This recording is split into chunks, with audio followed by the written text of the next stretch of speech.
क्या कभी आपने सोचा है कि हमारी दुनिया में दिन रात कैसे होता है और कैसे हर 3-4 महीनों बाद मौसम बदल जाता है? कैसे एक ही जगह पर जहां पिघलाने वाली गर्मी होती है, कैसे उसी जगह पर बर्फ गिरने लगती है? तो आइए हमारे साथ करते हैं इस राज का पर्दाफाश और जानते हैं कि कैसे यह सब होता है। तो सबसे पहले बात शुरू करते हैं दिन और रात से, कि कैसे हमारी पृथ्वी पर यह प्रक्रिया होती है। इस प्रक्रिया के पीछे कोई बहुत विशाल रॉकेट साइंस तो नहीं है, परंतु एक बहुत छोटा सा कॉन्सेप्ट है। इस प्रक्रिया को समझने के लिए आप समझिए कि आप एक लाइट की तरफ मुंह करके बैठे हैं। आपको प्रतीत होगा कि लाइट सीधा आपके मुंह पर आ रही है, परंतु आपके सर के पिछले हिस्से पर कोई भी लाइट नहीं पहुंच पा रही। क्या आप कुछ समझे? जी हां, आप बिल्कुल ठीक सोच रहे हैं। आपके फेस पर दिन है और आपके सर के पीछे रात। बिल्कुल ऐसा ही कुछ हमारे ब्रह्मांड में भी चल रहा है। हमारा सूर्य बिल्कुल एक बल्ब की भांति है, जो कि हर समय प्रकाश उत्पन्न करता रहता है और अपने इर्द गिर्द की वस्तुओं को प्रकाशित करता रहता है। क्योंकि हमारी पृथ्वी गोल है, इसलिए इसका आधा हिस्सा सूर्य के प्रकाश में होता है और आधा हिस्सा अंधेरे में। जिस हिस्से पर सूर्य का प्रकाश गिर रहा हो वहां दिन और दूसरे हिस्से में रात होती है। पर एक सवाल आपके मन में यह उठेगा कि अगर एक ही जगह पर सूर्य का प्रकाश आता रहे तो पृथ्वी के दूसरे हिस्से में दिन कैसे होगा? तो इसका जवाब बहुत ही सरल है। जैसा हम सबको मालूम ही है कि पृथ्वी अपने अक्ष पर घूमती है और यह अपना एक चक्कर 23 घंटे 56 मिनट और 4 सेकंड में पूरा करती है, जिसे हम लगभग 24 घंटा मान लेते हैं। सूर्य का प्रकाश तो एक जगह पर ही गिरता रहता है, परंतु पृथ्वी धीरे धीरे घूमते घूमते अपने हर एक हिस्से को सूर्य के सामने लाती रहती है और इस प्रकार से पृथ्वी पर हर एक देश में दिन रात होता रहता है। जैसे कि भारत और अमेरिका दोनों देश एक दूसरे के पीछे हैं, तो जब भारत में दिन होगा तो अमेरिका में रात होगी, और जब अमेरिका में दिन होगा तो भारत में रात होगी। तथा यह प्रक्रिया हमेशा ऐसे ही चलती रहती है, क्योंकि पृथ्वी अपना एक घूर्णन 24 घंटे में पूरा करती है।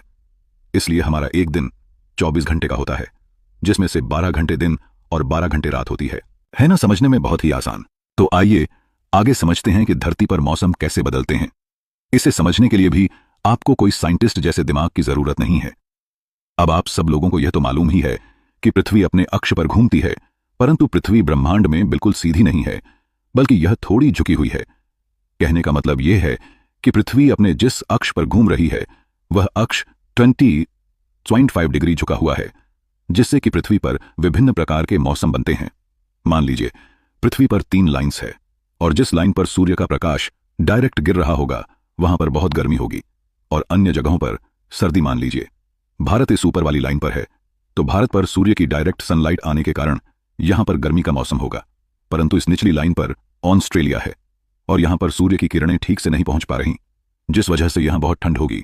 और जितने भी देश इस ऊपर वाली लाइन पर होंगे उन देशों में गर्मी होगी, क्योंकि घूमते ये सभी देश एक एक करके सूर्य के सामने आते जाएंगे और उसकी गर्मी महसूस करते रहेंगे, और इस नीचे वाली लाइन पर सारे देशों में ठंड होगी। अब आपके मन में फिर से एक सवाल पैदा होगा कि अगर ऐसा ही चलता रहा तो ऑस्ट्रेलिया में गर्मी कैसे होगी, या फिर उन सभी देशों में गर्मी का मौसम कैसे आएगा जो इस निचली लाइन पर बसे हैं? तो इसका जवाब भी बहुत ही ज्यादा सरल है। जैसा कि मैंने पहले भी आपको बताया है कि पृथ्वी अपने अक्ष पर घूमती है, परंतु वह अपने अक्ष या एक्सिस पर घूमने के साथ साथ सूर्य के चारों ओर भी घूमती है और पृथ्वी सूर्य के इर्द गिर्द अपना एक चक्कर 363 दिन 6 घंटे और 9 मिनटों में पूरा करती है। और हम अपनी आसानी के लिए इसे 365 दिन ही मानते हैं और बाकी के 6 घंटे हम लीप ईयर में गिनते हैं। परंतु वीडियो को ज्यादा कॉम्प्लिकेटेड नहीं करेंगे और अभी के लिए लीप ईयर को इग्नोर करेंगे और इसे किसी और वीडियो में समझेंगे। जब पृथ्वी सूर्य का चक्कर लगाते लगाते इसके दूसरी तरफ आ जाती है तो यह नीचे वाली लाइन सूर्य के बिल्कुल सामने आ जाती है और ऊपर वाली लाइन सूर्य की डायरेक्ट किरणों से दूर चली जाती है, जिससे होता यह है कि अब नीचे वाली लाइन पर जो देश होंगे उन पर सूर्य का सीधा प्रकाश आएगा और यहां पर गर्मियां आ जाएंगी और दूसरी लाइन में बसे देशों में सर्दी आ जाएगी। मतलब कि अब ऑस्ट्रेलिया में भयंकर गर्मी और भारत में खूब सर्दी होगी। परंतु इसके अलावा 2 स्थितियां और भी होती हैं, जिसमें कि धरती सूर्य के सामने ऐसे स्थान पर होती है कि सूर्य का प्रकाश इस बीच वाली लाइन पर गिरता है। तो इस स्थिति में ऊपर या नीचे किसी भी लाइन पर सूर्य का सीधा प्रकाश नहीं जाता और अब इन देशों में ना ज्यादा गर्मी होती है और ना ही ज्यादा ठंड। इन मौसमों को हम ऑटम और स्प्रिंग बोलते हैं और हिंदी में शरद ऋतु तथा वसंत। इस ऊपर वाली लाइन को ट्रॉपिक ऑफ कैंसर बोलते हैं, यानी कि कर्क रेखाओं, और इस नीचे वाली लाइन को ट्रॉपिक ऑफ कैप्रिकॉर्न यानी कि मकर रेखा बोलते हैं, और इस बीच वाली लाइन को इक्वेटर यानी कि भूमध्य रेखा बोला जाता है। जब सूर्य का प्रकाश कर्क रेखा पर सीधा गिरता है तो उसे समर सोलिस्टा बोलते हैं और यह दिन 21 जून को होता है।